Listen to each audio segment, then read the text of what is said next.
നമസ്കാരം, സഹകാരി റേസ് പ്ലസിലേക്ക് സ്വാഗതം. നമുക്കറിയാം, ഇനി വളരെ കുറച്ച് ദിവസങ്ങളെ നമ്മുടെ എക്സാംസിന് വരുന്നുള്ളൂ അല്ലേ.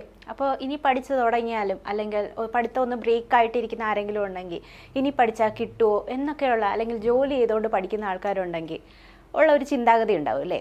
അപ്പോൾ എല്ലാം കൂടെ വാരി വലിച്ചിട്ട് പഠിച്ചാൽ ചിലപ്പോൾ കിട്ടണമെന്നില്ല. ഓക്കെ, വരുന്ന എക്സാംസിന് ഉറപ്പായാലും സ്മാർട്ട് സ്റ്റഡി നടത്തുകയാണെങ്കിൽ നിങ്ങൾക്ക് വരുന്ന എക്സാംസിന് ഉറപ്പായാലും നിങ്ങൾക്ക് പാസ്സാകാൻ പറ്റും, അല്ലെങ്കിൽ നല്ലൊരു റാങ്കിനുള്ളിൽ എത്തിച്ചേരാൻ പറ്റും. 2 മാസം അല്ലെങ്കിൽ ഒരു മിനിമം ഒരു 30-45 ദിവസത്തിനുള്ളിൽ തന്നെ റാങ്ക് ലിസ്റ്റിൽ ഇടം പിടിച്ച ഒരുപാട് കുട്ടികളെ എനിക്കറിയാം. ഓക്കെ, അപ്പോൾ അതുകൊണ്ട് എങ്ങനെയാണ് സ്മാർട്ട് സ്റ്റഡി നടത്തേണ്ടത്? ഇതിനു മുമ്പുള്ള ക്വസ്റ്റ്യൻ പേപ്പേഴ്സ് അനലൈസ് ചെയ്തിട്ട് വരാവുന്ന മേഖലകൾ നന്നായി പഠിച്ചു വയ്ക്കുക. സ്ഥിരമായി റിപ്പീറ്റ് ചെയ്യുന്ന ഒരുപാട് ക്വസ്റ്റ്യൻസ് ഉണ്ട് അല്ലേ, അത് നന്നായി പഠിച്ചു വയ്ക്കുക. അതുപോലെ തന്നെ കറണ്ട് അഫയേഴ്സ് നമുക്കറിയാം 15 മുതൽ 20 വരെ മാർക്ക് അതിൽ വരാറുണ്ട് അല്ലേ. 15 മുതൽ 20 മാർക്ക് വരെ വരുന്ന ഒരു മേഖലയാണ് കറണ്ട് അഫയേഴ്സ്. അപ്പോൾ ആ ഒരു മേഖലയിൽ നന്നായിട്ട് അല്ലെങ്കിൽ കറണ്ട് അഫയേഴ്സുമായിട്ട് അപ്ഡേറ്റഡ് ആയിരിക്കുന്ന ഒരാൾ ഉറപ്പായാലും ഫസ്റ്റ് റാങ്കുകളിലുള്ള ഉണ്ടാവും അല്ലേ. ലിസ്റ്റ് വരുമ്പോഴത്തേക്കും ഫസ്റ്റ് റാങ്കിനുള്ളിൽ ഉണ്ടാവും. അപ്പോൾ അങ്ങനെ വരണമെങ്കിൽ എന്ത് ചെയ്യണം? വരാവുന്ന മേഖല ഏതെന്ന് നമുക്ക് വ്യക്തമായിട്ടുള്ള ഒരു ധാരണ ഉണ്ടാവണം അല്ലേ. അപ്പോൾ കഴിഞ്ഞ ഒരു ക്ലാസ്സിൽ ഞാൻ ISROയുടെ ഡീറ്റെയിൽസ് ആയിട്ട്, അതായത് 2023 കഴിഞ്ഞ ISROയുടെ ഡീറ്റെയിൽസ് പറഞ്ഞായിരുന്നു. അതുപോലെ സ്ഥിരമായി ചോദിക്കുന്ന ഒരു ഏരിയയാണ് ഡിഫൻസും നാവികാഭ്യാസങ്ങളും ഒക്കെ അല്ലേ. ഇന്നത്തെ ക്ലാസ്സിൽ നമുക്ക് എന്ത് പഠിക്കാം? 2023 ഇന്ത്യൻ ഡിഫൻസ് അല്ലെങ്കിൽ പ്രതിരോധ മേഖലയെ പറ്റിയുള്ള എല്ലാ ഇൻഫോർമേഷൻസും നോക്കാം. ഇമ്പോർട്ടൻ്റ് ആയിട്ടുള്ള 2023 നടന്ന പ്രതിരോധ മേഖലയിലുള്ള കാര്യങ്ങളാണ് നമ്മളിന്ന് പഠിക്കാൻ പോകുന്നത്. അപ്പോൾ ലോകത്തിലെ ഏറ്റവും ഉയരം കൂടിയ വിമാനത്താവളം വന്നിരുന്നു അല്ലേ. അതെവിടെയാണ്? നമുക്കറിയാം, ന്യോമ, ലഡാക്ക്. ഓക്കെ, ലഡാക്ക് എന്ന് പഠിച്ചു വെച്ചിരിക്കുന്ന കുട്ടികളുണ്ടാവും. പക്ഷെ ആ ഒരു കറക്റ്റ് പ്ലേസിൻ്റെ നെയിമും കൂടെ ഓർത്തിരിക്കുക, കാരണം അങ്ങനെയുള്ള കാര്യങ്ങൾ PSC ചോദിക്കാറുണ്ട്. ഓക്കെ, അപ്പോൾ ലോകത്തിലെ ഏറ്റവും ഉയരം കൂടിയ വിമാനത്താവളം എവിടെയാണ് നിലവിൽ വരുന്നത്, അല്ലെങ്കിൽ നിലവിൽ വന്നത്? ലഡാക്കിലാണ്. പേരെന്താണ്? ന്യോമ. ഇനി ഉദ്ഘാടനം ചെയ്തത് ആരാണ്? അത് നമ്മുടെ രാജ്നാഥ് സിംഗ് ആണ്. നമ്മുടെ പ്രതിരോധ മന്ത്രിയായിട്ടുള്ള, ഇന്ത്യൻ പ്രതിരോധ മന്ത്രിയായിട്ടുള്ള രാജ്നാഥ് സിംഗ് ആണ് ഈ ഒരു വിമാനത്താവളം ഉദ്ഘാടനം ചെയ്തത്. അതോടൊപ്പം അദ്ദേഹം ഒരു പാലവും ഉദ്ഘാടനം ചെയ്തിട്ടുണ്ട്. സൈനിക ആവശ്യങ്ങൾക്ക് വേണ്ടിയിട്ട് വളരെയധികം ഉപയോഗപ്പെടുന്ന ദേവക് പാലം. അപ്പോൾ അതിൽ നിന്ന് നമുക്ക് 2 ക്വസ്റ്റ്യൻ ചോദിക്കാം അല്ലേ. ദേവക് പാലം സ്ഥിതി ചെയ്യുന്ന സംസ്ഥാനം ഏത്, അല്ലെങ്കിൽ സ്ഥലം ഏത്, എവിടെയാണ്? ജമ്മു കാശ്മീരിലാണ്. ദേവക് പാലം ഉദ്ഘാടനം ചെയ്തത് ആരാണ്? രാജ്നാഥ് സിംഗ് ആണ്. ഇനി എന്തിൻ്റെ കൂടെയാണ്? ഇമ്പോർട്ടൻ്റ് ആയിട്ടുള്ള ലോകത്തിലെ ഏറ്റവും ഉയരം കൂടിയ വിമാനത്താവളം ഉദ്ഘാടനം ചെയ്യുന്നതിനോടൊപ്പമാണ് എന്തും ഉദ്ഘാടനം ചെയ്തത്? ദേവക് പാലം. അപ്പോൾ ഇന്ത്യൻ ഡിഫൻസ് സെക്ടറിൽ നമ്മളിപ്പോൾ ആദ്യമായിട്ട് പഠിക്കുന്നത് എന്താണ്? ലോകത്തിലെ ഏറ്റവും ഉയരം കൂടിയ വിമാനത്താവളം ന്യോമ, ലഡാക്ക്. ഇനി ഉദ്ഘാടനം ചെയ്തത് ആരാണ്? അത് രാജ്നാഥ് സിംഗ് ആണ്. ഓക്കെ, രാജ്നാഥ് സിംഗ് ഇതിൻ്റെ കൂടെ തന്നെ ജമ്മു കാശ്മീരിൽ ഉദ്ഘാടനം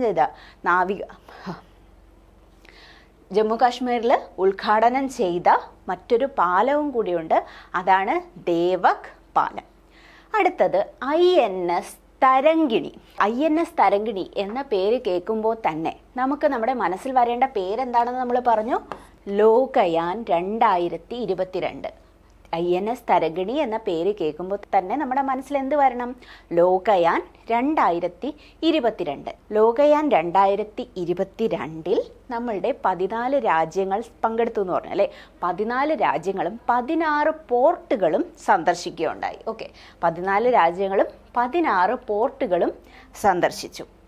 ഓക്കെ, ഇനി ഇന്ത്യൻ നാവികസേനയിലെ തന്നെ ആദ്യത്തെ സെയിൽ ട്രെയിനിങ് കപ്പലാണ് ഏത്? INS തരങ്കിണി. 2023 ഇന്ത്യൻ ആർമി ദിന പരേഡ് എവിടെയാണ് നടന്നത്? അത് ബാംഗ്ലൂരുവിലാണ്. ഓക്കെ, 2023 ഇന്ത്യൻ ആർമി ദിന പരേഡ് നടന്നത് എവിടെയാണ്? അത് ബാംഗ്ലൂരാണ്. 2024 ആർമി ദിന പരേഡ് എവിടെയാണ് നടന്നത്? അത് ഉത്തർപ്രദേശിലെ ലക്നൌവിലാണ്. ഓക്കെ, നമുക്കറിയാം ഉത്തർപ്രദേശിലെ ലക്നൌവിലാണ് 2024 ആർമി ദിന പരേഡ് നടക്കുന്നത്. ഇനി ആർമി ദിനം എന്നാണ്? നമുക്കറിയാം അത് ജനുവരി 15 അല്ലേ. എന്നാണ് ആർമി ദിനം? ആർമിയിൽ വീരമരണം പ്രാപിച്ചവർക്കും അതുപോലെ തന്നെ ആർമിക്ക് വേണ്ടി സേവനം അനുഷ്ഠിച്ച പട്ടാളക്കാരെയും ബഹുമാനിക്കുന്നതിനും അവർക്ക് അവർ റെസ്പെക്റ്റ് കൊടുക്കുന്നതിനും വേണ്ടി ആചരിക്കുന്ന ദിനമാണ് എന്ത്? നമ്മുടെ ആർമി ഡേ. ആർമി ദിനം എന്നാണ്? മറക്കരുത്, ജനുവരി 15. ജനുവരി 15 ആർമി ദിനം ആചരിക്കുന്നത്. 2023 നമ്മുടെ സൗത്ത് ഇന്ത്യയിലെ ഒരു നഗരമായ ബാംഗ്ലൂരുവിലായിരുന്നു, അല്ലെങ്കിൽ ബംഗളൂരു എന്നാണല്ലോ ഇപ്പോൾ പറയാം, ബംഗളൂരുവിലായിരുന്നു ആചരിച്ചത്. എന്നാൽ 2024 എവിടെയാണ് ആർമി ദിന പരേഡ് ജനുവരി 15 നടന്നത്? അത് ലക്നൌവിലാണ്. ഇനി ഇന്ത്യൻ വ്യോമസേനാ ദിന പരേഡ് അതെവിടെയാണ് നടന്നത്? പ്രയാഗ്രാജ്. ഓക്കെ, ഒക്ടോബർ 8 പ്രയാഗ്രാജിലാണ് ഇന്ത്യൻ വ്യോമസേനാ ദിന പരേഡ് 2024 നടന്ന എവിടെ വെച്ചാണ്? പ്രയാഗ്രാജിലാണ്. ഒക്ടോബർ 8 ഇന്ത്യൻ വ്യോമസേനാ ദിന പരേഡ് ആചരിക്കുന്നത്. അപ്പോൾ 2023 ഇന്ത്യൻ ആർമി ദിന പരേഡ് എവിടെ നടന്നു? ബാംഗ്ലൂരുവിൽ വെച്ചിട്ട്. 2024 അത് ലക്നൌവിലായിരുന്നു. എന്നാണ് ആർമി ഡേ ആയിട്ട് ആചരിക്കുന്നത്? അത് ജനുവരി 15. ഇന്ത്യൻ വ്യോമസേനാ ദിനം എന്നാണ്? അത് ഒക്ടോബർ 8. എവിടെ വെച്ച് ആചരിക്കുന്നു? പ്രയാഗ്രാജിൽ വെച്ചാണ് 2024 ഇന്ത്യൻ വ്യോമസേനാ ദിന പരേഡ് ആചരിക്കുന്നത്. അപ്പോൾ നമ്മുടെ ഈ ഒരു പരേഡ് നയിക്കുന്ന ആദ്യ വനിതയായിട്ട് മാറിയത് ആരാണ്? ഷാലിസ ധാമി. ഈ ഒരു ആർമി പരേഡ് നയിക്കുന്ന ആദ്യ വനിതയായി മാറിയത് ആരാണ്? ഷാലിസ ധാമി. ഒരു വനിതയല്ലേ, ഇപ്പോൾ ഒരു ഷോളൊക്കെ ഇട്ടിട്ട് നമ്മുടെ ആർമി പരേഡ് നയിച്ചു എന്നൊക്കെ ഒന്ന് ആലോചിച്ച് വെക്കാൻ, ജസ്റ്റ് ആ പേര് ഓർക്കാൻ വേണ്ടിയിട്ട് മാത്രം. ഓക്കെ, അപ്പം പരേഡ് നയിക്കുന്ന ആദ്യത്തെ വനിത ആരാണ്? അത് ഷാലിസ ധാമിയാണ്. 2023 ഇന്ത്യൻ നാവികസേനാ ദിന പരേഡ് ഓക്കെ എവിടെ നടന്നു? സിന്ധുദുർഗിലായിരുന്നു നടന്നത്. നമ്മൾ 2024 വ്യോമസേനാ ദിനത്തിൻ്റെ കാര്യം ചോദിച്ചിരുന്നു അല്ലേ? അതെവിടെ വെച്ച് നടന്നു? പ്രയാഗ്രാജിൽ. എന്നാൽ നാവികസേനാ ദിന പരേഡ് 2023 നടന്നത് എവിടെയാണ്? അത് സിന്ധുദുർഗ്. എവിടെയാണ്? സിന്ധുദുർഗ്. അപ്പോൾ അടുത്ത് നമ്മൾ പഠിക്കാൻ പോകുന്നത് ഇന്ത്യയുടെ തന്നെ ആദ്യത്തെ chief defence staff general Bipin റാവത്തിനെ പറ്റിയാണ്. ഇദ്ദേഹത്തിൻ്റെ പ്രത്യേകത എന്താണ്? നമുക്കറിയാം, നമ്മുടെ ഒരു 2021 അവസാനം വരെ അല്ലെങ്കിൽ 2022 വരെയൊക്കെ എന്തായിരുന്നു? 2021 വരെയുള്ള സിറ്റുവേഷൻ അനുസരിച്ച് നമ്മുടെ നാവികസേനയ്ക്കൊരു മേധാവി, എയർഫോഴ്സിനൊരു മേധാവി, ആർമിക്കൊരു മേധാവി. എന്നാൽ ഇതിനെ മൂന്നിനും സംയോജിച്ചുകൊണ്ട് അതിന് ഒരു ചീഫായിട്ട് എല്ലാ ഡിഫൻസ് ആർമിയെയും ബന്ധിപ്പിച്ചുകൊണ്ട് അതിൻ്റെ ഏറ്റവും തലപ്പത്തിരിക്കുന്ന ചുമതലയേറ്റ ആളാണ് ആര്? നമ്മുടെ ജനറൽ ബിപിൻ റാവത്ത്. അതായത് ചീഫ് ഓഫ് ഡിഫൻസ് സ്റ്റാഫ്. എല്ലാ ഡിഫൻസിൻ്റെയും മേലധികാരിയായിട്ട് മാറിയ ആളാണ് നമ്മുടെ ജനറൽ ബിപിൻ റാവത്ത്. എന്നാൽ അദ്ദേഹം 2021 ഡിസംബർ 8 ഒരു അപകടത്തെ തുടർന്ന് കുനൂർ ഊട്ടിയിൽ വെച്ച് അന്തരിക്കുകയാണ് ഉണ്ടായത്. ഓക്കെ, ഹെലികോപ്റ്റർ അപകടം ഇല്ലേ? ആ സമയത്ത് വളരെയധികം കോൺസ്പിറസി തിയറീസും ഇല്ലേ, അദ്ദേഹത്തിനെ കൊന്നതാണോ എന്നുള്ള കാര്യങ്ങളൊക്കെ അന്വേഷിച്ചിരുന്നു. ഓക്കെ, അപ്പോൾ ഹെലികോപ്റ്റർ അപകടത്തെ തുടർന്ന് അദ്ദേഹം 2021 ഡിസംബർ 8 ഏത് സ്ഥലത്ത് വെച്ച് അന്തരിച്ചു? കുനൂർ ഊട്ടിയിൽ അന്തരിച്ചു. ഈ അപകടത്തിൽ അന്തരിച്ച ഒരു ജൂനിയർ വാറന്റ് ഓഫീസറാണ് എ പ്രദീപ്. ഇദ്ദേഹം ഒരു മലയാളിയായിരുന്നു. ഓക്കെ, അപ്പോൾ ഈ അപകടത്തിൽ അന്തരിച്ച ജൂനിയർ വാറന്റ് ഓഫീസർ ആരാണ്? അത് എ പ്രദീപാണ്. അദ്ദേഹം ഒരു മലയാളിയാണ്. ഇന്ത്യയുടെ ആദ്യത്തെ ചീഫ് ഓഫ് ഡിഫൻസ് സ്റ്റാഫ് എന്ന് ചോദിച്ചു കഴിഞ്ഞാൽ ആരാണ്? അത് ജനറൽ ബിപിൻ റാവത്തായിരുന്നു. അദ്ദേഹം 2021 ഡിസംബർ 8 അന്തരിച്ച സ്ഥലം കുനൂർ ഊട്ടി. അപകടത്തിൽ അന്തരിച്ച ജൂനിയർ വാറന്റ് ഓഫീസർ ആരാണ്? അത് എ പ്രദീപാണ്. അദ്ദേഹം മലയാളിയായിരുന്നു. ഓക്കെ, ഇനി ബിപിൻ റാവത്തിൻ്റെ ഒരു ബഹുമാനാർത്ഥം ചില സ്ഥലങ്ങൾക്ക് അദ്ദേഹത്തിൻ്റെ പേര് നൽകിയിട്ടുണ്ട്. ചോദിക്കാൻ ചാൻസ് ഉള്ള ക്വസ്റ്റ്യൻസ് ആണ്. ഓക്കെ, ഏതൊക്കെയാണ്? അരുണാചൽ പ്രദേശിലെ കിബിത്തു. ഓക്കെ, അരുണാചൽ പ്രദേശിലെ കിബിത്തു സൈനിക ക്യാമ്പ്. എവിടെയാണ്? അരുണാചൽ പ്രദേശിലെ കിബിത്തു സൈനിക ക്യാമ്പിന് ബിപിൻ റാവത്തിൻ്റെ നാമം നൽകിയിരിക്കുന്നു. വാലോങ് മുതൽ കിബിത്തു വരെയുള്ള റോഡ്. ഓക്കെ, ആ സൈനിക താവളത്തിലേക്കുള്ള ഒരു റോഡുണ്ട്. വാലോങ് മുതൽ, അരുണാചൽ പ്രദേശിൽ തന്നെയുള്ള വാലോങ് മുതൽ കിബിത്തു വരെയുള്ള റോഡിനും എന്ത് പേര് നൽകി? ബിപിൻ റാവത്തിൻ്റെ പേരാണ് നൽകിയിരിക്കുന്നത്. ഈ മരണത്തെ പറ്റിയുള്ള അന്വേഷണം നടത്തിയത് വളരെ ഇമ്പോർട്ടൻ്റ് ആണ്. ആരാണ്? Air marshal Manavendra Singh. ആരാണ്? Air marshal Manavendra Singh. നമുക്കറിയാം ഇന്ദ്രനൊക്കെ ആരാണ്? നമ്മുടെ ദേവന്മാരുടെ തന്നെ രാജാവായിട്ടാണ് അറിയപ്പെടുന്നത് അല്ലേ? അപ്പോൾ ഇത്രയും വലിയൊരു ചീഫ് ഓഫ് ഡിഫൻസ് സ്റ്റാഫിനെ പറ്റിയൊക്കെ അന്വേഷണമൊക്കെ ഉണ്ടെങ്കിൽ ആരന്വേഷിക്കണം? നമ്മുടെ ഇന്ദ്രൻ തന്നെ അന്വേഷിക്കണം എന്ന് വിചാരിക്കുക. അപ്പോൾ എയർ മാർഷൽ മാനവേന്ദ്ര സിംഗ് ആണ് നമ്മുടെ ബിപിൻ റാവത്തിൻ്റെ മരണത്തെപ്പറ്റി അന്വേഷിച്ച ആ ഒരു കമ്മീഷൻ്റെ തലവനായിരുന്നത്. ഓക്കെ, ഇനി ബിപിൻ റാവത്തിൻ്റെ പേര് നൽകിയ സ്ഥലങ്ങൾ ഏതൊക്കെയാണ്? നമ്മുടെ കിബിത്തു സൈനിക താവളം, അരുണാചൽ പ്രദേശിലെ കിബിത്തു സൈനിക താവളവും ബാലോങ് മുതൽ കിബിത്ത് വരെയുള്ള റോഡിനും അദ്ദേഹത്തിൻ്റെ ബഹുമാനാർത്ഥം ആ ഒരു പേര് നൽകിയിരിക്കുകയാണ്.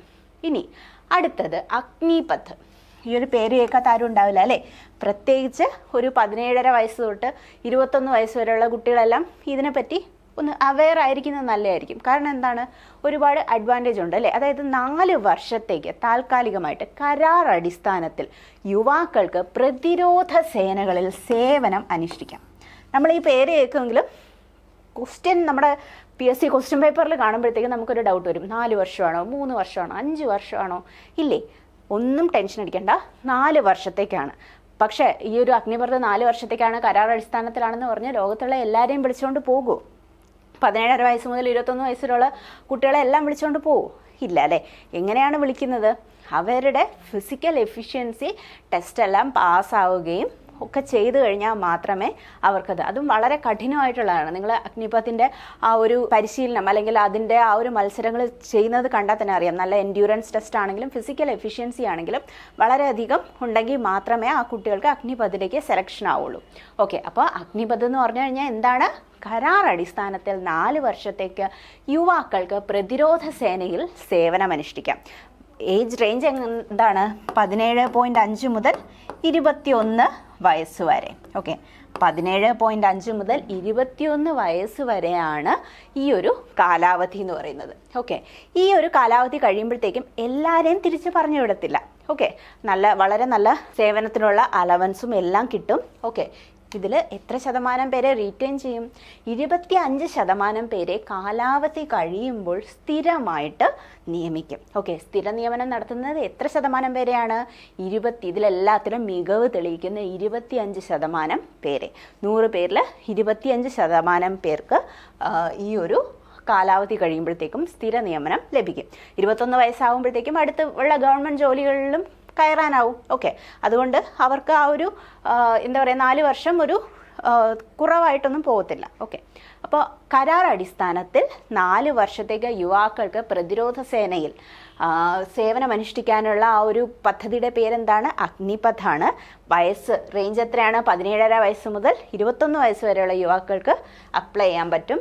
ഇതിൽ കാലാവധി 4 വർഷം കഴിയുമ്പോൾ 25% പേരെ റീറ്റെയിൻ ചെയ്യും, അതായത് സ്ഥിര നിയമനം നടത്തും.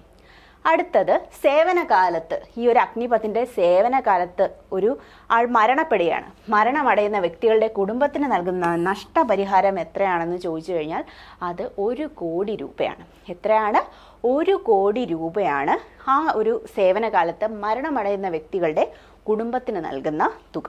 അടുത്തത് INS മർമഗോവ. ഓക്കെ, എന്താണ് INS മർമഗോവയുടെ പ്രത്യേകത? 2022 നാവികസേന തദ്ദേശീയമായിട്ട് നിർമ്മിച്ച യുദ്ധക്കപ്പൽ. ഓക്കെ, എന്താണ് INS മർമഗോവയുടെ പ്രത്യേകത? 2022 നാവികസേന തദ്ദേശീയമായി നിർമ്മിച്ച യുദ്ധക്കപ്പലാണ്. അതുപോലെ ഇന്ത്യയിൽ നിർമ്മിച്ചതിൽ ഏറ്റവും കരുത്തുള്ള യുദ്ധക്കപ്പൽ. ഞാൻ യുദ്ധക്കപ്പലിനെ പറഞ്ഞുള്ളൂ, വിമാനവാഹിനി കപ്പൽ എന്ന് പറഞ്ഞില്ല. അങ്ങനെ ആകുമ്പോൾ ആൻസർ വേറെയാണ്, നമ്മൾ പറയാം. ഓക്കെ, അപ്പോൾ ഇന്ത്യയിൽ നിർമ്മിച്ച ഏറ്റവും കരുത്തുള്ള യുദ്ധക്കപ്പൽ ഏതാണ്? INS മർമഗോവയാണ്. 2022 ഇന്ത്യ ഇത് ഇൻഡിജിനസ് ആയിട്ട് തദ്ദേശീയമായിട്ട് നിർമ്മിച്ചത്. ഏറ്റവും കരുത്തുള്ള യുദ്ധക്കപ്പലാണ്. ആരാണിത് നിർമ്മിച്ചത്? Mazagon dock. Okay, Mazagon dock ship builders ആണിത് നിർമ്മിച്ചിരിക്കുന്നത്. അപ്പോൾ INS മർമഗോവ എന്താണ്? തദ്ദേശീയമായിട്ട് ഇന്ത്യ നിർമ്മിച്ച ഏറ്റവും കരുത്തുള്ള യുദ്ധക്കപ്പലാണ്. മസഗോൺ ഡോക്ക് ഷിപ്പ് ബിൽഡേഴ്സ് ആണിത് നിർമ്മിച്ചത്. അടുത്തത് INS വിക്രാന്ത്. ഞാൻ പറഞ്ഞു ഈ 2 ക്വസ്റ്റ്യനും മാറിപ്പോയത്. INS മർമഗോവ എന്താണ്? നാവികസേന തദ്ദേശീയമായിട്ട് നിർമ്മിച്ച യുദ്ധക്കപ്പൽ. എന്നാൽ ഇന്ത്യയുടെ ആദ്യ തദ്ദേശീയ നിർമ്മിത വിമാനവാഹിനി കപ്പൽ. വിമാനവാഹിനി കപ്പൽ ഏതാണ്? INS വിക്രാന്ത്. ഈ തദ്ദേശീയമായി നിർമ്മിച്ചതെന്ന് പറഞ്ഞാൽ അറിയാമല്ലോ അല്ലേ, നമ്മുടെ ഇന്ത്യൻ്റെ ഉള്ളിൽ തന്നെ നിർമ്മിക്കുന്ന, നമ്മൾ സ്വന്തമായിട്ട് വേറെ രാജ്യങ്ങളിൽ നിന്നും വാങ്ങിക്കാതെ. നമുക്കറിയാം നമ്മൾ ഡിഫൻസ് ഉപകരണങ്ങളെല്ലാം, അതായത് ഹെലികോപ്റ്റേഴ്സും അതേപോലെ തന്നെ ഡ്രോൺസും അതേപോലെ തന്നെ കപ്പലുകളും എല്ലാം നമ്മൾ വിദേശത്ത് നിന്നും വാങ്ങിക്കാറുണ്ട്. പക്ഷേ തദ്ദേശീയമായിട്ട് ഇൻഡിജിനസ് എന്ന് പറഞ്ഞാൽ എന്താണ്? നമ്മൾ നമ്മുടെ നാട്ടിൽ തന്നെ ഇന്ത്യയിൽ തന്നെ ഉണ്ടാക്കുന്ന സാധനങ്ങളെയാണ് തദ്ദേശീയമായിട്ട് നിർമ്മിക്കുന്നത്. എല്ലാവർക്കും അറിയാമായിരിക്കും, ഞാനൊന്ന് പറഞ്ഞതേ ഉള്ളൂ. ഓക്കെ, അപ്പോൾ ഇന്ത്യയുടെ ആദ്യത്തെ തദ്ദേശീയ നിർമ്മിത വിമാനക്കപ്പൽ ഏതാണ്? INS വിക്രാന്ത്. എന്നാൽ തദ്ദേശീയ നിർമ്മിത യുദ്ധക്കപ്പൽ ഏതായിരുന്നു? INS മർമഗോവയായിരുന്നു. മാറിപ്പോവില്ലല്ലോ. ഇന്ത്യയുടെ ആദ്യത്തെ തദ്ദേശീയ നിർമ്മിത വിമാനക്കപ്പൽ 2022 സെപ്റ്റംബർ 2 കമ്മീഷൻ ചെയ്ത ആരാണ്? ഒബ്വിയസ്ലി നമ്മുടെ നരേന്ദ്രമോദി. ഓക്കെ, നരേന്ദ്രമോദിയാണ് കമ്മീഷൻ ചെയ്തത്. ആ ഒരു ആൻസറിന് മാത്രം മാറ്റം വരുന്നില്ല അല്ലേ, കുറേ കാലമായിട്ട് നമ്മൾ പഠിക്കുന്നതിൽ. അപ്പം അത് നല്ല കാര്യം. ഇനി പഴയ പതാകയിൽ നിന്ന് സെൻറ്റ് ജോർജ്. ഓക്കെ, പഴയ പതാകയിൽ നമ്മുടെ ബ്രിട്ടീഷ് രാജാവായിരുന്ന സെൻറ്റ് ജോർജിൻ്റെ ക്രോസ് ആയിരുന്നു ഉണ്ടായിരുന്നത് നമ്മുടെ ഇന്ത്യൻ നാവികസേനയിലില്ല. പക്ഷേ ഇത് നമ്മൾ തദ്ദേശീയമായിട്ട് നിർമ്മിച്ച കപ്പലല്ലേ, വേറെ രാജ്യത്തിൻ്റെയൊക്കെ നമുക്ക് വേണോ? ഇല്ല. അപ്പം നമ്മുടെ പഴയ രാജാവായിട്ടുള്ള മറാഠ രാജാവായിരുന്ന ശിവജിയിലെ ശിവജിയുടെ നജമുദ്ര, നങ്കൂരം, നാവികസേനയുടെ മുദ്രാവാക്യം എന്നിവയെല്ലാം ഉൾപ്പെടുത്തി. അപ്പോൾ ഏതൊക്കെയാണ്? നമ്മുടെ പതാകയിൽ നിന്ന് ആരെ ഒഴിവാക്കി? ഈ നാവിക കപ്പലായ വിക്രാന്തിലെ നാവിക പതാകയിൽ നിന്ന് ആരെ ഒഴിവാക്കി എന്ന് വെച്ച് കഴിഞ്ഞാൽ സെൻറ്റ് ജോർജ് ക്രോസ് നീക്കം ചെയ്തിട്ട് ശിവജിയുടെ നജമുദ്രയും നങ്കൂരവും നാവികസേനയുടെ മുദ്രാവാക്യവും ഉൾപ്പെടുത്തി. ഓക്കെ, അപ്പോൾ ഇന്ത്യയുടെ ആദ്യത്തെ തദ്ദേശീയമായിട്ട് നിർമ്മിച്ച വിമാനവാഹിനി കപ്പൽ ഏതാണ്? ഉറപ്പ് ക്വസ്റ്റ്യൻസ് ആണ് കേട്ടോ ഇതൊക്കെ. INS വിക്രാന്ത് ആണ്. കമ്മീഷൻ ചെയ്തത് ആരാണ്? നരേന്ദ്രമോദിയാണ്. പഴയ പതാകയിൽ നിന്ന് ആരെ നീക്കം ചെയ്തു? സെൻറ്റ് ജോർജ് ക്രോസിനെ നീക്കം ചെയ്ത് ശിവജിയുടെ നജമുദ്ര, നങ്കൂരം, നാവികസേനയുടെ മുദ്രാവാക്യം ഇവയെല്ലാം ഉൾപ്പെടുത്തി. അടുത്തത് INS വിക്രാന്തിൽ ആദ്യമായിട്ട് രാത്രി വിമാനവാഹിനി എന്ന് നമ്മൾ പറഞ്ഞില്ലേ. അപ്പോൾ ഏത് സമയത്താണെങ്കിലും അതിൽ വന്ന് വിമാനത്തിനൊക്കെ ഇറങ്ങാൻ പറ്റണം അല്ലേ, ഹെലികോപ്റ്ററിന് നിർത്താൻ പറ്റണം, ഹെലിപാഡ്സ് ഉണ്ടാവും അല്ലേ. അപ്പോൾ ലാൻഡ് ചെയ്യാൻ പറ്റുന്ന തരത്തിൽ, അതായത് എയർഫോഴ്സിനെയും നേവലിനെയും തമ്മിൽ ബന്ധിപ്പിക്കാൻ പറ്റുന്ന ഒരു കപ്പലാണിത് അല്ലേ. അപ്പോൾ അത്രയും പവർഫുൾ അല്ലേ. അപ്പോൾ INS വിക്രാന്തിൽ ആദ്യമായിട്ട് രാത്രി ലാൻഡിങ് നടത്തിയത് ആരാണ്? അത് MiG-29K. പേര് തന്നെ കേൾക്കുമ്പോൾ അല്ലേ, MiG-29K ആണ്. ഓക്കെ, MiG-29K ആണ് ആദ്യമായിട്ട് നമ്മുടെ INS വിക്രാന്തിൽ രാത്രി പോയി ലാൻഡ് ചെയ്തത്. ഓക്കെ, ഇനി 2023, ഇതിനു മുമ്പ് ഞാനൊരിക്കൽ മറ്റ് ക്ലാസ്സിൽ പറഞ്ഞൊരു പോയിന്റാണിത്. 2023 കമ്മീഷൻ ചെയ്ത നോർത്ത് ഈസ്റ്റ് സിറ്റിയുടെ പേരിൽ അറിയപ്പെടുന്ന യുദ്ധക്കപ്പൽ അതേതാണ്? INS ഇംഫാലാണ്. ഓക്കെ, അപ്പോൾ 2023 കമ്മീഷൻ ചെയ്ത നോർത്ത് ഈസ്റ്റ് സിറ്റിയുടെ പേരിൽ അറിയപ്പെടുന്ന ഒരു കപ്പലാണേത്? INS ഇംഫാൽ. ഇനി അടുത്തിടെ ഇന്ത്യയുടെ നാവികസേനയ്ക്ക് കൈമാറിയ ആദ്യ സർവേ വെസൽ കപ്പൽ ഏതാണ്? സന്ധ്യക്. ഓക്കെ, എന്താണ് സന്ധ്യക്? ആ പേര് ഓർത്ത് വെച്ചോളൂ. അടുത്തിടെ ഇന്ത്യൻ നാവികസേനയ്ക്ക് കൈമാറിയ ആദ്യത്തെ സർവേ വെസൽ കപ്പൽ. എന്താണ് സർവേ വെസൽ കപ്പൽ എന്ന് പറഞ്ഞു കഴിഞ്ഞാൽ? സർവേ ചെയ്യാൻ വേണ്ടിയിട്ട്, അതായത് നമ്മുടെ സമുദ്രത്തിൻ്റെ ഉള്ളിലുള്ള പര്യടനം നടത്താനും സമുദ്രത്തിലെ ആ ഒരു ബയോളജിക്കലായിട്ടുള്ള കെമിക്കൽ റിയാക്ഷൻസ് അല്ലെങ്കിൽ എവിടെയാണ് നമ്മളുടെ ഓയിൽസ് ഉള്ളത്, ഇങ്ങനെയുള്ള ആ ഒരു സർവേ നടത്താനും കാര്യങ്ങൾ എത്രമാത്രം നമ്മുടെ കടലോരങ്ങളിൽ അല്ലെങ്കിൽ മത്സ്യബന്ധനം എവിടെയൊക്കെ നടത്താം, ഇങ്ങനെയുള്ള കാര്യങ്ങൾ ഒരുപാട് കാര്യങ്ങളുണ്ട് സർവേയിൽ. അപ്പോൾ അങ്ങനെയുള്ള ഒരു സർവേ നടത്തുന്ന കപ്പലാണ് ഇപ്പോൾ കൈമാറിയിരിക്കുന്നത്. സർവേ വെസൽ കപ്പൽ ഇതാണ് സന്ധ്യക്. സർവേ ഒക്കെ നടത്തുന്നത് സന്ധ്യക്കാണെന്ന് ഓർത്താൽ മതി അല്ലേ. സർവേ കപ്പൽ സന്ധ്യക്, അല്ലേ, സർവേ കപ്പൽ സന്ധ്യക്. അപ്പോൾ INS വിക്രാന്തിൽ ആദ്യമായി രാത്രി ലാൻഡിംഗ് നടത്തിയത് MiG-29K നോർത്ത് ഈസ്റ്റ് സിറ്റിയുടെ പേരിൽ അറിയപ്പെടുന്ന ആദ്യത്തെ നമ്മളുടെ യുദ്ധക്കപ്പൽ ഏതാണ്? INS ഇംഫാലാണ്. ആദ്യത്തെ സർവേ വെസൽ കപ്പൽ ഏതാണ്? അത് INS സന്ധ്യക്. ഓക്കെ, സർവേ വെസൽ കപ്പൽ ഏതാണ്? സന്ധ്യകാണ്. ഇനി വ്യോമാഭ്യാസത്തിൻ്റെ ഭാഗമായിട്ട് ആകാശത്തിലെ 4 ലക്ഷ്യങ്ങൾ ഒരേ സമയം തകർത്ത ലോകത്തിലെ തന്നെ ആദ്യത്തെ ഇന്ത്യൻ മിസൈൽ ഏതാണ്? അത് ആകാശാണ്. പറഞ്ഞിട്ടുണ്ട് അല്ലേ നമ്മൾ ആകാശിനെ പറ്റി, ഞാൻ ഡീറ്റെയിൽ ആയിട്ടൊരു ക്ലാസ്സിൽ പറഞ്ഞിരുന്നു. വ്യോമാഭ്യാസത്തിൻ്റെ ഭാഗമായിട്ട് ആകാശത്തിൽ 1 ലക്ഷ്യമാണോ 2 ലക്ഷ്യമാണോ അല്ല, ലോകത്തിൽ തന്നെ വേറെ ആർക്കും ഇങ്ങനെ ഒരു മിസൈൽ കയ്യിലില്ല. അപ്പോൾ ഇതിനെപ്പറ്റി നമ്മൾ PSC ചോദിക്കത്തില്ലേ, ഉറപ്പായാലും ചോദിക്കും അല്ലേ.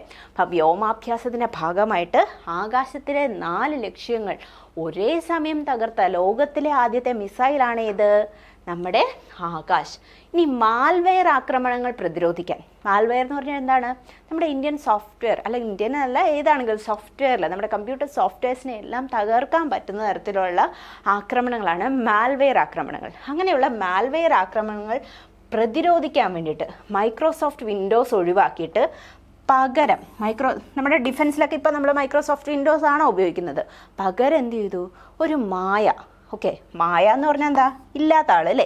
അപ്പം ഇല്ലാത്ത ആളിനെ വന്ന് നശിപ്പിക്കാൻ പറ്റുമോ? ഇല്ല അല്ലേ. അപ്പം മായ എന്ന് പറഞ്ഞിട്ട് ഒരു ഡിഫൻസ് സോഫ്റ്റ്വെയർ, ഓക്കെ, മാൽവെയർ ആക്രമണങ്ങൾ പ്രതിരോധിക്കാൻ വേണ്ടിയിട്ട് നമ്മുടെ മൈക്രോസോഫ്റ്റ് വിൻഡോസിനെ അങ്ങ് മാറ്റിയിട്ട്, മൈക്രോസോഫ്റ്റ് വിൻഡോസ് ഓപ്പറേറ്റിംഗ് സിസ്റ്റം മാറ്റിയിട്ട് നമ്മുടെ ഡിഫൻസ് സിസ്റ്റം ഉപയോഗിക്കുന്ന ഓപ്പറേറ്റിംഗ് സിസ്റ്റം ഏതാണിപ്പോൾ? മായ. ഓക്കെ, മായ. അത് മാൽവെയർ ആക്രമണങ്ങൾ വളരെയധികം പ്രതിരോധിക്കുന്ന ഒരു ഓപ്പറേറ്റിംഗ് സിസ്റ്റമാണ്. വ്യോമാഭ്യാസത്തിൻ്റെ ഭാഗമായിട്ട് 4 ആകാശത്തിലെ ലക്ഷ്യങ്ങൾ തകർത്ത നമ്മുടെ ലോകത്തിലെ തന്നെ ഇന്ത്യൻ മിസൈൽ ഏതാണ്? ആകാശ്. മായ ഓപ്പറേറ്റിംഗ് സിസ്റ്റത്തിനെ മറക്കരുത്. നമ്മുടെ ഡിഫൻസ് ഫോഴ്സ് ഉപയോഗിക്കുന്ന, മൈക്രോസോഫ്റ്റിന് പകരം ഉപയോഗിക്കുന്ന ഓപ്പറേറ്റിംഗ് സിസ്റ്റമാണ് ഏത്? മായ. പായ് വഞ്ചിയിൽ ലോകം ചുറ്റാൻ ഇന്ത്യൻ നാവികസേന തിരഞ്ഞെടുത്ത വനിതകളിൽ ഉൾപ്പെട്ടതാരാണ്? കെ ദിൽന. ഓക്കെ, നല്ല ദിൽ എന്ന് പറഞ്ഞാൽ മനസ്സാണ് അല്ലേ. ഹിന്ദിയിൽ ദിൽ എന്ന് പറഞ്ഞാൽ മനസ്സ്. അപ്പോൾ നല്ല മനസ്സുള്ള ആൾക്കാരല്ലേ ലോകമൊക്കെ ചുറ്റാൻ വേണ്ടിയിട്ട് തിരഞ്ഞെടുക്കുള്ളൂ. അപ്പോൾ പായ് വഞ്ചിയിൽ ലോകം ചുറ്റാൻ ഇന്ത്യൻ നാവികസേന തിരഞ്ഞെടുത്ത വനിതകളിൽ ഉൾപ്പെട്ടതാരാണ്? അത് കെ ദിൽനയാണ്. ഇനി അടുത്തിടെ വിജയകരമായി പരീക്ഷിച്ച വ്യോമ പ്രതിരോധ മിസൈൽ എന്താണ്? വ്യോമ പ്രതിരോധ മിസൈൽ എന്ന് പറഞ്ഞു കഴിഞ്ഞാൽ മറ്റൊരു രാജ്യം ആക്രമിക്കാൻ വരുമ്പോഴത്തേക്കും നമ്മൾ ഇവിടെ നിന്ന് തന്നെ, അതായത് ആകാശത്ത് നിന്നാണെങ്കിൽ അങ്ങനെ, അല്ലെങ്കിൽ നേവൽ സൈഡിൽ ഇപ്പോൾ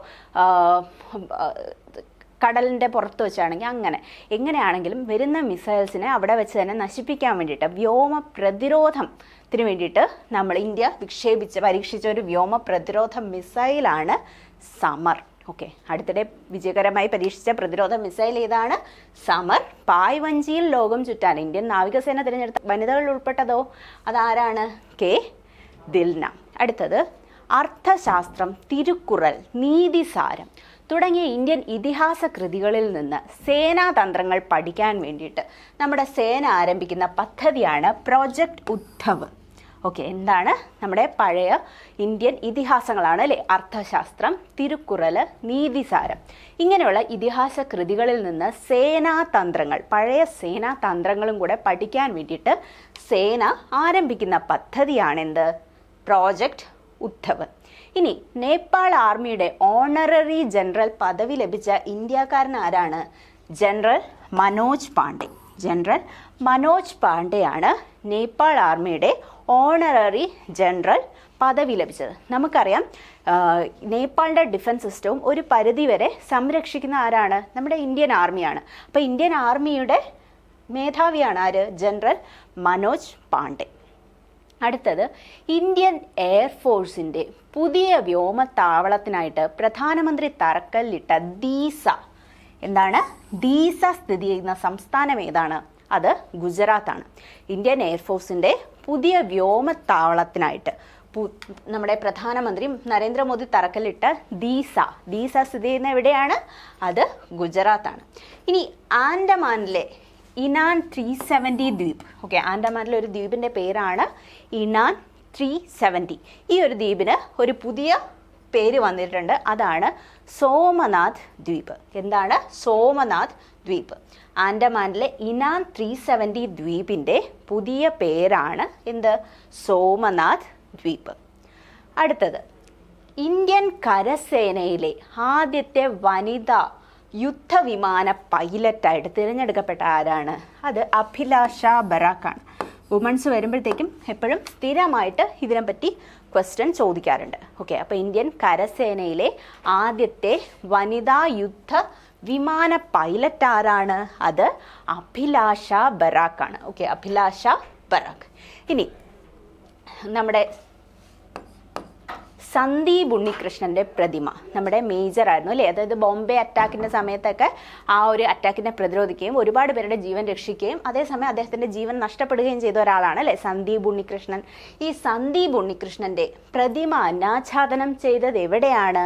അത് ബാംഗ്ലൂരാണ്. അദ്ദേഹത്തിൻ്റെ പ്രതിമ അനാച്ഛാദനം ചെയ്തത് നമ്മുടെ മലയാളിയായിരുന്നു അല്ലേ സന്ദീപ് ഉണ്ണികൃഷ്ണൻ. ഇവിടെയാണോ? അല്ല. ഇപ്പോൾ പുതുതായിട്ട് പ്രതിമ ഉദ്ഘാടനം ചെയ്യപ്പെട്ടിരിക്കുന്നത് ബാംഗ്ലൂരാണ്. അതുപോലെ തന്നെ ഇന്ത്യൻ കരസേനയിലെ ആദ്യത്തെ വനിതാ യുദ്ധവിമാന പൈലറ്റ് ആരാണ്? അത് അഭിലാഷ ബറാക്ക്. ആദ്യത്തെ വനിതകൾ എന്ന് പറഞ്ഞൊരു പോർഷൻസ് ഉണ്ട് അല്ലേ ഡിഫൻസിൽ, അതുണ്ട്. പിന്നെ അതേപോലെ തന്നെ നമ്മുടെ സൈനിക അഭ്യാസങ്ങളുണ്ട് അല്ലേ. സൈനികാഭ്യാസങ്ങൾ നമ്മുടെ ഗരുഡ പോലെയുള്ള അത് നമുക്ക് നെക്സ്റ്റ് ക്ലാസ്സിൽ പഠിക്കാം. മറ്റൊരു ക്ലാസ്സിൽ വിശദമായിട്ട് സൈനികാഭ്യാസങ്ങളെ പറ്റി പഠിക്കാം. ബാക്കിയുള്ള ഡിഫൻസ് ഈ ഒരു ക്ലാസ്സോടെ തീർന്നു. ഓക്കെ, അപ്പോൾ നമുക്ക് മറ്റൊരു ക്ലാസ്സിൽ സൈനികാഭ്യാസങ്ങളെ പറ്റിയും ഇമ്പോർട്ടൻറ്റ് ടോപ്പിക്സിനെ പറ്റിയുള്ള ഡീറ്റെയിൽസ് 2023 ഒരുമിച്ച് നമുക്ക് പഠിക്കാം. അത് കഴിഞ്ഞ് 2024 കുറച്ച് പോർഷൻസ് ഉള്ളൂ അല്ലേ, മാർച്ച് വരെ ഉള്ളത്. അത് നമുക്ക് അല്ലാതെ പത്ര കട്ടിങ്ങുകളിൽ വെച്ചിട്ട് പഠിക്കാം. ബൈ.